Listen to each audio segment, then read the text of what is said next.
Dieu te dit oui s'il ne te dit pas non. Souvent, on a cette perspective de se dire que Dieu est un Dieu qui est un petit peu comme négatif, alors que Dieu est positif. Dieu dit oui, il est en ta faveur, il n'est pas contre toi, il désire te bénir. Il est celui qui met des désirs dans ton cœur pour que tu puisses les vivre pour son royaume et pour sa gloire.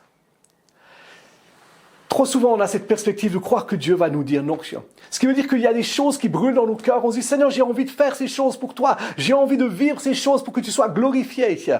Si ça vient réellement de toi, dis-moi oui. Confirme-le-moi.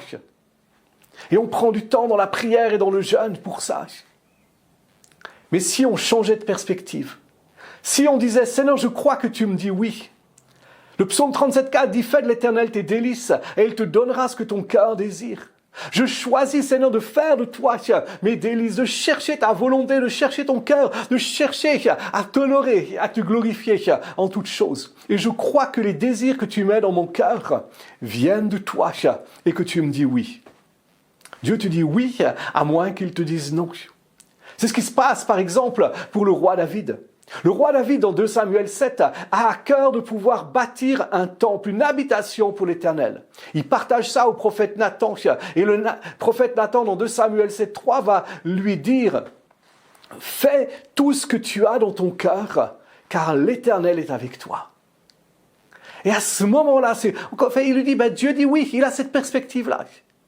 Mais ce qui se produit, c'est que pendant la nuit, Dieu vient parler à Nathan et il lui dit en fait, l'idée, ce qu'il y a dans le cœur de David est juste. Mais ce n'est pas David qui doit le faire. Donc Dieu dit oui, mais là il vient dire non. Non, mais pas maintenant.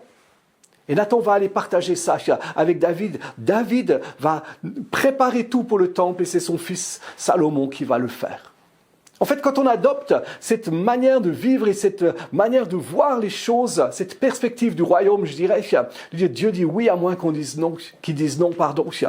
C'est cette perspective de dire, mais Seigneur, si tu dis non, je m'arrête instantanément. Je ne vais pas essayer de faire de la pression, je ne vais pas essayer de négocier, je ne vais pas essayer de me justifier, je vais m'arrêter. Qu'est-ce que Dieu a mis dans ton cœur?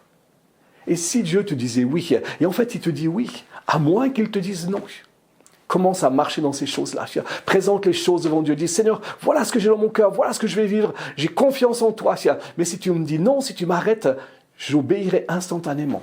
Tu vas voir, la vie devient beaucoup plus simple et Dieu va te conduire dans une dimension de mouvement pour sa gloire. Et il soit béni, soit encouragé.